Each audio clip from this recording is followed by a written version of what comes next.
રાજકોટમાં આગામી 4 દિવસ હીટવેવની આગાહી છે। હીટવેવની આગાહીને લઈને આરએમસીનો આરોગ્ય વિભાગ એલર્ટ થયું છે। શ્રમિકો પાસે 1 થી 4 વાગ્યા સુધી કામ ન કરાવવાની સૂચના આપી છે। બીઆરટીએસ બસ સ્ટેન્ડ પર કુલર અને ઓઆરએસના પાણીના જગ મુકાશે। એલઈડી સ્ક્રીન પર હીટવેવથી બચવાના સૂચનો પણ બતાવવામાં આવ્યા છે।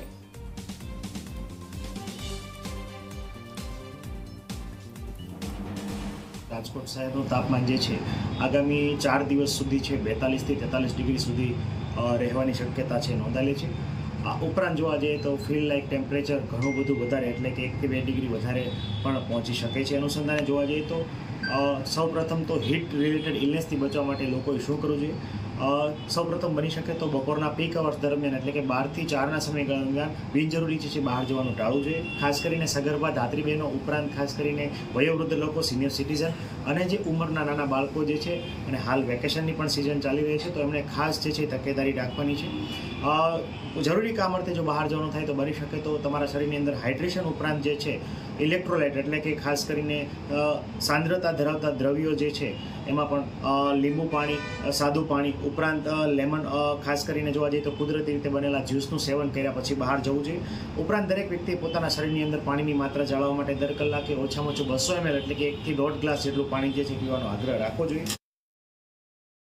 રાજકોટ શહેરમાં ગરમીનો પારો 43 ડિગ્રીને પાર પહોંચ્યો છે ત્યારે લોકો ઠંડા પીણાના સહારે અત્યારે જોવા મળી રહ્યા છે। સતત જે રીતના ગરમી છે તે વધી રહી છે ને તેને અસર જનજીવન પર પણ પડતી જોવા મળતી હોય છે। બપોરે 1 વાગ્યાથી લઈને સાંજે 4 વાગ્યા સુધી બિનજરૂરી લોકો ઘરની બહાર ન નીકળે તે માટે આરોગ્ય વિભાગ દ્વારા અપીલ છે તે કરવામાં આવી છે। આપણી સાથે કેટલાક બહેનો છે તેમની સાથે વાત કરીશું। બેન, ગરમીની કેવી અસર?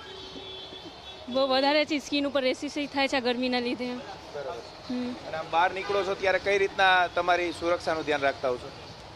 સ્કિન કેર ક્રીમ યુઝ કરવાનું, દુપટ્ટા લેવાનું, ગ્લવ્સ ને બધું। ડ્રિંક પીવું અને એનર્જી ડ્રિંક પીતું રહેવું અને બસ કેર લેવી અને બિનજરૂરી બહાર ન નીકળવું। ગરમી લાગી રહી છે?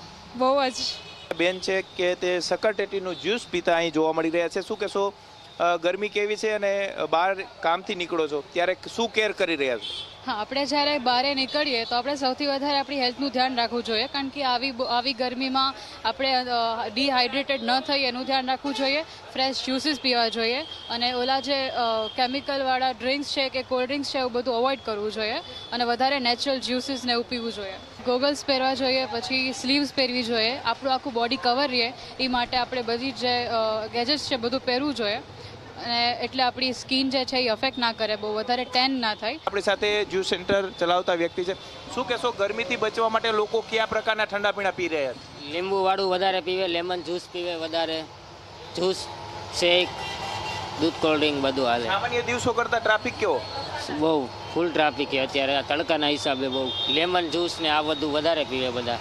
રાજકોટ મહાનગરપાલિકા દ્વારા તમામ જે આરોગ્ય કેન્દ્ર છે તેના ઉપર ઓઆરએસ મૂકી દેવામાં આવ્યા છે। એટલું જ નહીં, સાથે સાથે જે વિસ્તારની અંદર હીટવેવની અસર વધારે જોવા મળે છે તે વિસ્તારની અંદર ઓઆરએસ વાન છે તે મૂકવાની તૈયારી પણ આરોગ્ય વિભાગ દ્વારા કરવામાં આવી છે। એટલું જ નહીં, સાથે સાથે બપોરના સમયે લોકોએ બિનજરૂરી બહાર ન નીકળવાની સૂચનાઓ છે તે આપવામાં આવી છે અને હજુ પણ 4 દિવસ સુધી 42 થી 43 ડિગ્રી જેટલું તાપમાન રાજકોટ શહેરની અંદર નોંધાય તેવી હવામાન વિભાગે આગાહી વ્યક્ત કરી છે।